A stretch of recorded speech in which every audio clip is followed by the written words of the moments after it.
Welcome to Mexico. After a very long-haul journey to get here from Argentina, we're now north of South America with much warmer conditions, partly due to the change of dates on the MXGP calendar, with the MXGP at Leon being much earlier on in the season.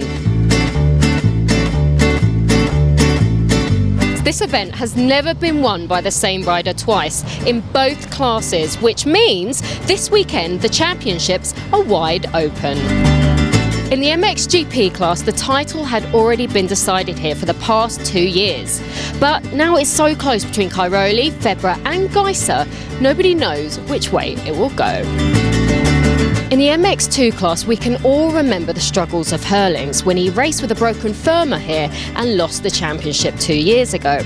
But so far, he seems unbeatable, so he's hoping to make new memories this weekend. Bienvenidos in Mexico for round 5 of the 2016 FIM Motocross World Championship.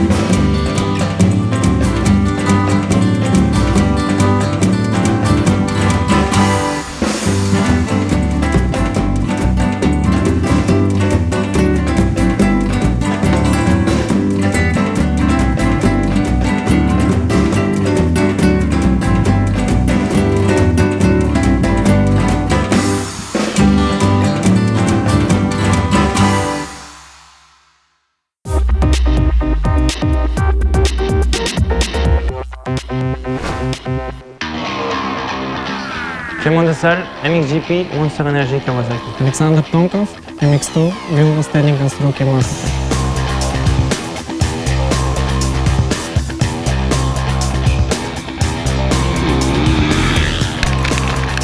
It's about 80 metres down to turn 1. It's a nice wide start straight.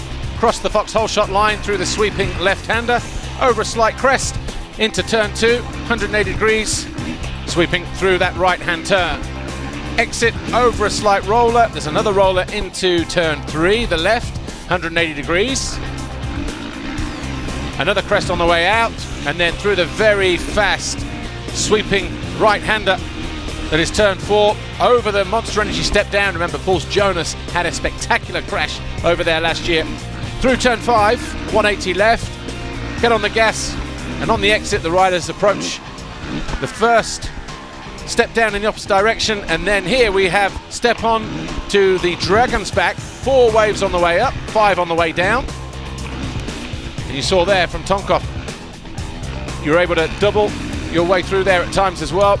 They continue through the corner, that eventually tightens up. We hit the Ippon tabletop, landing immediately on the brakes, and then through this left-hand turn. 3 giant rollers, the second of which passes under the Monster Energy banner. This is the furthest point away from the start straight.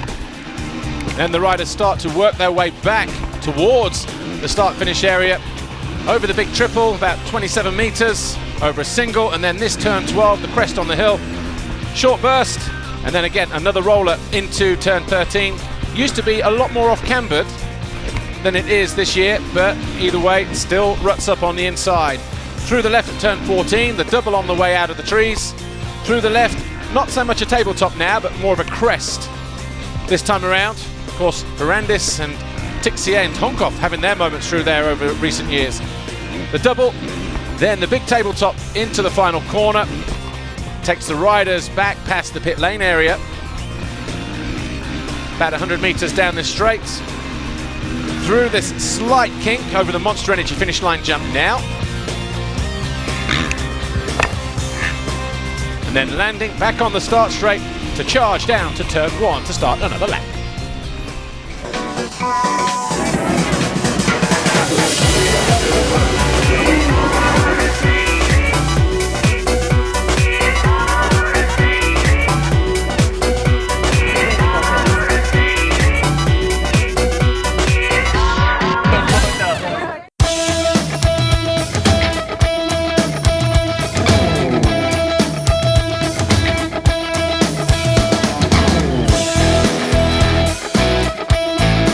Jeffrey, in 2014 you had bad memories here when you lost the championship. What was the feeling for you coming into this round here? I mean, last time I was there with a broken femur, and that bone wasn't healed at all. So, but at that point, you know, I was running in for the championship, and it was a final round, so I wanted to give it everything I could. And obviously, it wasn't enough. You know, we came out second, but last year we missed it due to an injury on my hip. But this year we're here, so you know, hope to go home in one piece. But you know, we really enjoyed this track. I enjoyed it today on Saturday, and looking forward to tomorrow. And like you said, you are here, and on a positive, you seem stronger than ever. Yeah. So what did you do between then and now just to get your confidence levels up and your fitness levels up as well? I think the most important for me was to stay out of injuries. You know, I've been injury-free for over 6 months now, and not even one small injury, so I could literally do all the practices I want and all trainings, and you know, didn't have to miss anything. So I think that's what made me strong right now, that I'm back in the old shape and I could do whatever I needed to do, and didn't have any bad luck so far.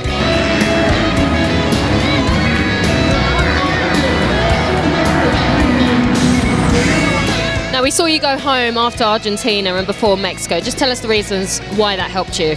I mean, since I dislocated my hip and broke my femur, you know, my legs are not in the same size anymore. There's a little difference, no, but that happened with a broken femur. And then after dislocating my hip, the doctor then allowed me to run for over 12 months. So now I could basically just do cycling, swimming, riding, and you know, when you go overseas, you don't have so much with you. You can either go run or hopefully find a swimming pool. So we didn't want to take the risk and just go home and do our riding sessions. I could go mountain biking, cycling, everything I wanted just at home. You know, it did take some extra traveling, but I didn't regret what I did.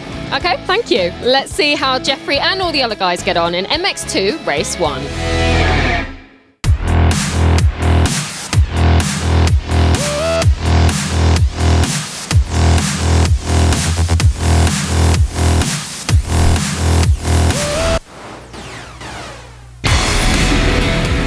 When the gate dropped for MX2 Race 1, it was Max Anstey, number 99 on the Rockstar Energy Husqvarna, who grabbed the foxhole shot. Behind him, Paul Jonas easing past Jeremy Seewer, and so too did Jeffrey Hurlings. They were the top three. Seewer in fourth, Bernardini in fifth, Brulyakov in around about sixth place. And there was some close aerial combat between the guys at the head of the field. Anstey made this mistake though. He led briefly, ran wide, got pushed back to second as Jonas went through, and then from out of nowhere, Bernardini was on the charge as well, picking off riders at will on that blue TM. Anstey was in the thick of it, battling with Jonas. So too was Jeremy Seewer on the Suzuki. Jeffrey Hurlings found his way past Anstey, pushed him back into third position. And behind them, Jeremy Seewer in a real battle, but Hurlings found his way into the lead on lap 4, passing his teammate, who then fell shortly after. He fell from second, did Paul Jonas, picked himself up in 8th, made that pass on Bernardini immediately to go 7th, and methodically worked his way back towards the front of the field on the number 41 Red Bull KTM.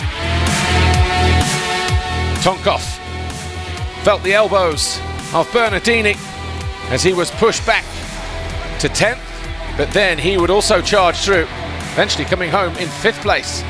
Benoit Paturel was also mixing it with Petar Petrov, and there was a real battle going on between Petrov, Paturel and Tonkov.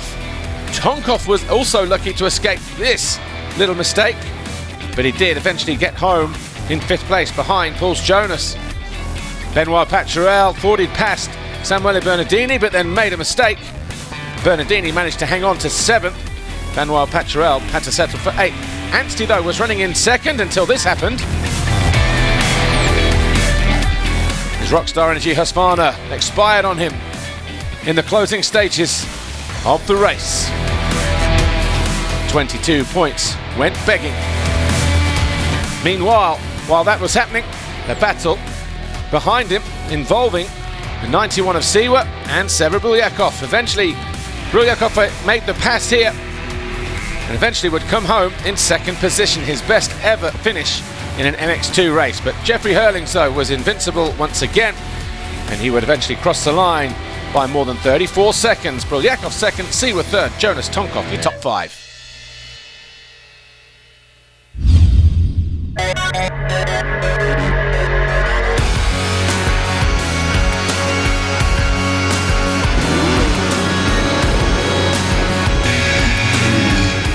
MX2, Max Anstie was looking for a similar start to what he got in race 1, but it was Jeffrey Hurlings who crossed the Foxhole shot line. And the Red Bull KTM rider had his teammate right behind him, Pauls Jonas. Siwa was well placed, so too Anstie, looking to go around the outside of Jonas. Got himself into third, but losing ground and dropping to 6th on the first lap as Bernardini and Tonkov went through was Jeremy Siwa, struggling to keep that Suzuki on par and on pace with the leaders. Anstie, though, thought he was safe in that third place, but Bernardini from out of nowhere charged past the Brit, who almost landed on the Italian through the rhythm section. And Bernardini was making it very difficult for Anstie to find a way back in to contention. He was in 4th at that time, made that pass to go 3rd, and then went after Jonas. Was able to pass Jonas, got himself in a 2nd, but Jeffrey Hurlings was already disappearing down the track. Jonas, though, tagged with Bernardini and went down. Bernardini did stay up and unbelievably only lost a couple of positions, but he was already in a battle with Benoit Paturel and Pauls Jonas, the two Kawasaki's of Brylyakov and Petr Petrov. Bernardini eventually getting pushed back into 9th after making a mistake on the opening lap. Seba Brylyakov was on the charge from 13th, made a pass on the number 6 of Benoit Paturel, got himself into 6th place, and that was a much needed position for him as well, because he was on course for a first ever podium as well in MX2. Jeffrey Hurlings took the flag and another win and is still undefeated in 2016. Anstie was 2nd, Siwa 3rd, and the overall was Hurlings, Siwa, and a first podium for Seba Brylyakov. In fact, the podium here this weekend saw all 3 riders standing on a podium in Mexico for the first time. Jeffrey Hurlings winning, of course, this weekend. Pilotos celebrando en plan grande.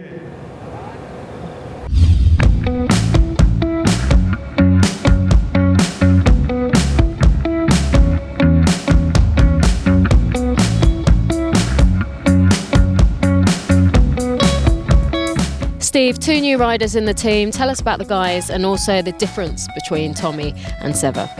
Yeah, I've always admired Tommy. I mean, I like his spirit. It reminds me of one of my riders, Craig Pratley, a real fighter from his sort of young days. That's you know, massive attraction to me. Yeah, he's a really cool character. He's nice and relaxed. Now in MX1 class, the first year was good, and the last 2 years I've had a lot of injuries, so it's not been a good transition for me really. But being back on Kawasaki is, yeah, it's nice for me to be there. Obviously with Monster as well, because they supported me for a long time, and yeah, it's nice to be back with those brands, and looking forward to getting decent results with them. You know, we're always improving. You know, we need to grow with Tommy, and it's a long championship.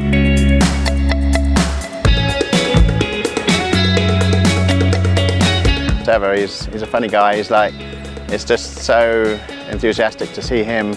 You know, at the beginning it would be sort of, you know, more difficult because of the different cultures, but he's actually, yeah, very funny, and yeah, likes a good sense of humor as well. I'm staying already a long time here in Europe, and I'm training hard before the races, trying to get me used to that heat and altitude and all that things. So for me, it's not that bad and not that difficult. It's quite more like a family team, I think, for me, and now we're just trying to put all the pieces together to make it work out for me on the track and on the races. But I'm actually really glad to have that opportunity and have that 2 years there with them. You know, it's always a jigsaw puzzle. I mean, with Tommy, I mean, let him be a bit of his own boss in what he wants. I listen to him. You know, I'm not one to sort of lay down the law. And then if I need to step in, you know, I do. And the same with Seba. You know, we try and advise him, and you know, to take it slowly.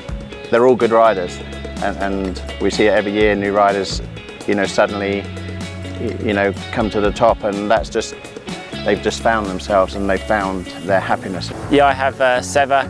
in the 250 class, and I try help him. I think he needs to listen a bit more, but I think that's the Russian mentality in him. But I think he can go a long way. Oh yeah, of course, it's really nice to have Tommy in the team because he was really good MX2 rider and he's still good now and have really nice style and giving me a lot of advice. Oh yeah, he's trying more to calm me down on the track, pass the corner a little bit smoother than I do because I'm quite aggressive rider on the track and how I going through it. They really gelled in America, and you know, Tommy's sort of really installed into Seba, you know, just keep it calm, you know, stay on two wheels. I've seen a big change in, you know, him, especially with, you know, what Tommy's, you know, working with him. I think it's good, and it's good that they can bounce off each other, especially with the humour and that.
Last year I have two big injuries. It was hard also to watch the GP as a TV because for me it was possible to make my first full season. But it was like a good point also for me because I can think of everything and I'm feeling stronger on the bike.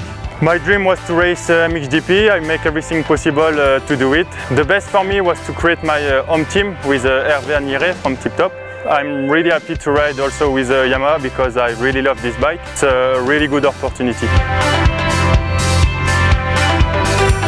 If I didn't come to overseas, it's not the same. So history it's a big deal, but I love it. And for me, it's also the best race to come here because everybody speaks with everybody. So it's more funny and it's more easy also to put points.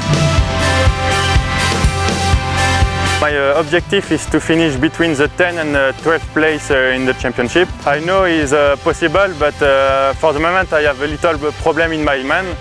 It's like I don't feel in my place to battle with the factory guys. To be 100% I need 3 or more races because I approve each race. I'm coming closer to the top 10, but I hope to be fit for Arco di Trento. In the MXGP class, the battle is really hotting up between the two reigning world champions, Febvre and Gajser, with only 3 points between them. And behind them is 8 times world champion Cairoli, patiently waiting for that red plate.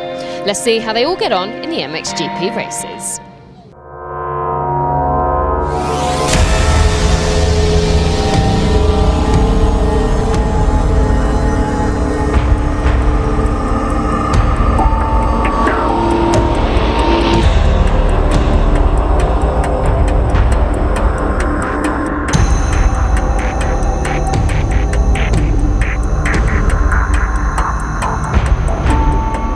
to MXGP Race 1, just 3 points separated Romain Febvre and Tim Gajser, and it was Gajser who charged down the start straight, but it was Max Nagel who grabbed the Foxhole shot on his Rockstar Energy Husqvarna. Behind him, Evgeny Bobryshev and Tim Gajser there in third place. Bobryshev made his way into the lead early on, and Gajser found his way into second with that pass on Nagel through the wave section over the Dragon's back. Nagel was then in third, and he had the 461, the championship leader, to contend with in Romain Febvre, as everybody else jostled for position. Gajser made that pass on Bobryshev to take over the lead, and at the same time, almost simultaneously, Febvre made that pass on Nagel to get himself into third. He then went after the Russian 777 for Team HRC, Evgeny Bobryshev, while Nagel circulated comfortably in fourth. Antonio Cairoli, meanwhile, was having a fight through traffic. He made a pass on Tommy Searle and then went after Sean Simpson, got himself into seventh place as DeSalle, number 25 on the Kawasaki, was comfortable as well in fifth place. After 4 laps, Romain Febvre found himself on the rear wheel of the 777 of Evgeny Bobryshev and made the pass stick right before the finish line, got himself into second, and at that point he had about an 8-second deficit to make up to race leader and title challenger Tim Gajser, as Cairoli found his way past Valentin Guillot to move into sixth place. Sean Simpson wasn't so fortunate, eventually coming home in eighth, but it was a titanic battle with a handful, more than a handful of riders involving Coldenhoff and Van Hoorbeek, Guillot, Tommy Searle. In the closing stages though, after dragging his left side of the bike too deep into a rut and wrenching off the radiator shroud, Tim Gajser was making too many mistakes, and that allowed Febvre to close in and make that pass. Strybos eventually climbed his way up into seventh on that yellow Suzuki. Sean Simpson also followed suit as well. Nagel, with 2 laps to go, found his way past the 777 of Bobryshev to get himself into third. Tim Gajser couldn't do anything about that damaged bike and would have to settle for second as Romain Febvre disappeared into the distance and took victory in race 1 from Gajser, Nagel, Bobryshev and DeSalle.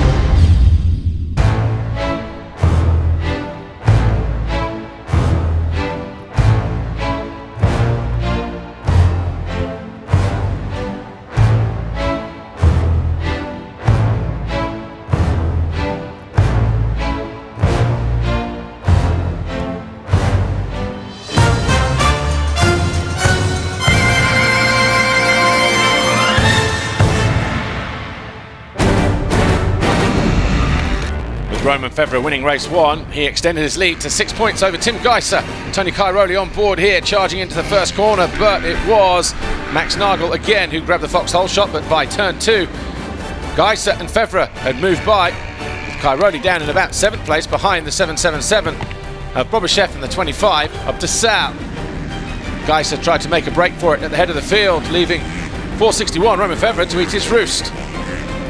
Third was Nagel, 4th Bobryshev, 5th, DeSalle. As Cairoli battled with his teammates, Glenn Coldenhoff and Sean Simpson. Sean Simpson then fell,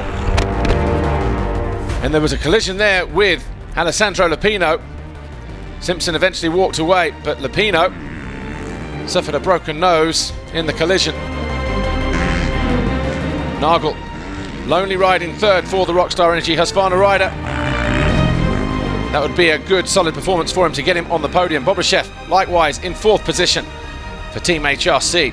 DeSalle showing signs of getting back to form, 5th in race 1, and on course for a solid 5th again in Moto number 2.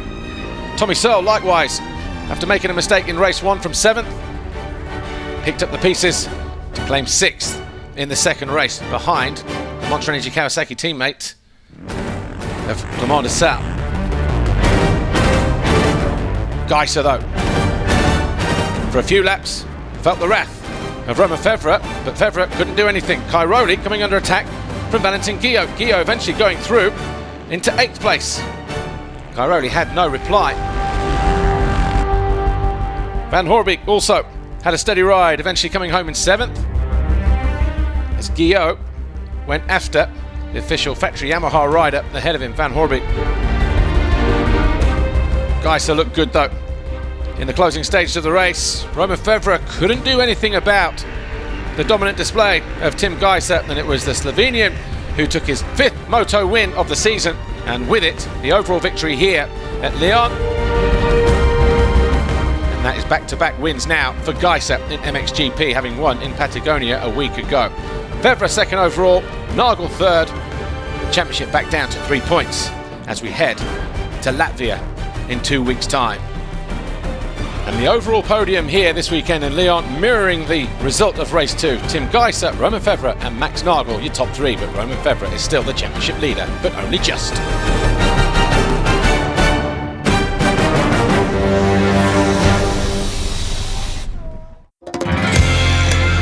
Once again, a different winner here in Mexico. Tim Gajser wrapped up his 3rd overall.